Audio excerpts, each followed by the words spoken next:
नमस्कार, day to day news Bharat में आपका स्वागत है। मैं हूं प्रियंका। अयोध्या राम मंदिर चढ़ावा चोरी मामले में एक के बाद एक खुलासे किए जा रहे हैं। वहीं अब वीआईपी दर्शन पास को लेकर नया विवाद चर्चा में है। चढ़ावा विवाद के बीच कुछ ट्रस्ट पदाधिकारियों के पास जारी करने के अधिकार वापस लिए गए हैं। ऐसे में सवाल उठ रहा है कि आखिर राम मंदिर में वीआईपी पास का पूरा सिस्टम कैसे काम करता है। अयोध्या के राम मंदिर में वीआईपी दर्शन पास व्यवस्था एक बार फिर चर्चा में है। चर्चा मंदिर में चंदा और चढ़ावे से जुड़े विवाद के बीच यह जानकारी सामने आई है कि श्री राम जन्मभूमि तीर्थ क्षेत्र ट्रस्ट के कुछ पदाधिकारियों के वीआईपी पास जारी करने के अधिकार वापस ले लिए गए हैं। इसके बाद लोगों के बीच यह जानने की उत्सुकता बढ़ गई कि आखिर राम मंदिर में वीआईपी पास कैसे बनता है और इसके लिए कौन अधिकृत होता है, किन लोगों के पास वीआईपी पास जारी करने का अधिकार है। अब तक ट्रस्ट के पूर्व महासचिव चंपत राय, अनिल मिश्रा और गोपाल राव को वीआईपी दर्शन पास जारी करने का अधिकार प्राप्त था। हालांकि अब यह जिम्मेदारी ट्रस्ट के सदस्य महंत दिनेंद्र दास को सौंप दी गई है। राम मंदिर में पैसे देकर वीआईपी पास बनवाने की कोई व्यवस्था नहीं है। वीआईपी पास केवल अनधिकृत व्यक्तियों की सिफारिश और निर्धारित प्रक्रिया के तहत जारी किए जाते हैं। ट्रस्ट पदाधिकारियों के अलावा अयोध्या के जिलाधिकारी, एसएसपी, डीआईजी और कमिश्नर को भी पास जारी करने का अधिकार दिया गया है। प्रशासन के इन 4 अधिकारियों को रोजाना 200 लोगों के लिए पास जारी कराने की सुविधा प्राप्त है, जबकि ट्रस्ट पदाधिकारियों के लिए ऐसी कोई निर्धारित सीमा नहीं थी। राम मंदिर में दर्शन पास व्यवस्था एक बार फिर चर्चा में आ गया है। शनिवार को करीब 125 श्रद्धालुओं को दर्शन पास बनवाने के नाम पर सोमेश आनंद ने लगभग 1.25 लाख रुपए की वसूली किए हैं। सूत्रों का दावा है कि इस बात की जानकारी होने पर मंदिर परिसर में श्रद्धालुओं ने हंगामा खड़ा कर दिया।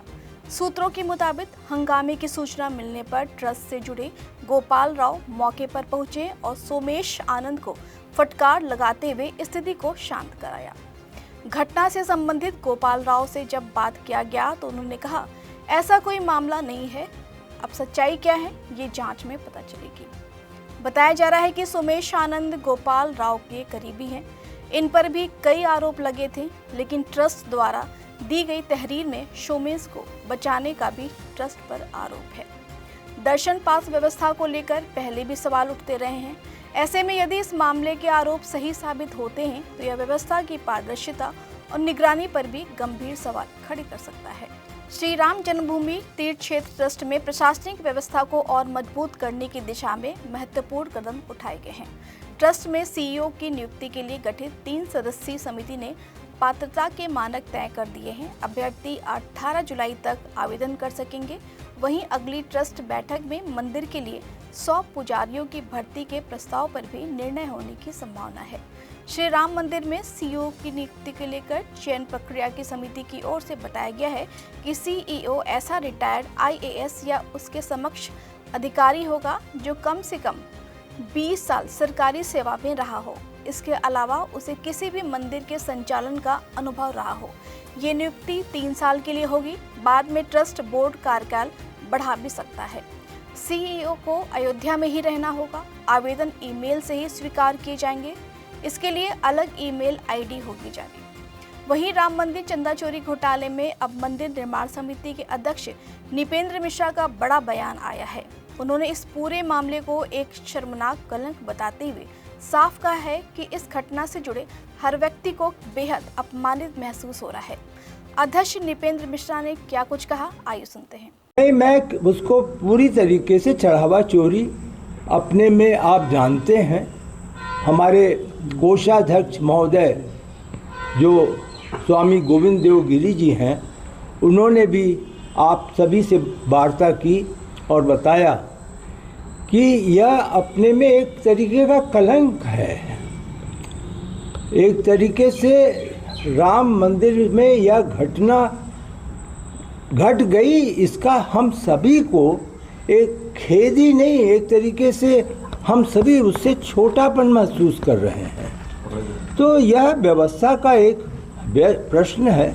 व्यवस्था में सुधार होगा, मुझे पूरा विश्वास है, और इस प्रकार की घटनाएं दोहराई नहीं जाएंगी। यहाँ कंस्ट्रक्शन में हम क्वालिटी से नहीं खेलते हैं।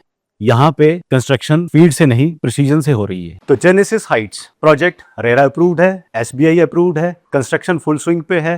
दैट मीन्स आपकी इन्वेस्टमेंट 100% सेफ है। तो चंडीगढ़ यहाँ से मात्र 4 मिनट, एयरपोर्ट 10 मिनट की दूरी पे, decathlon, DMart, KFC, McD, everything with in 2 minutes.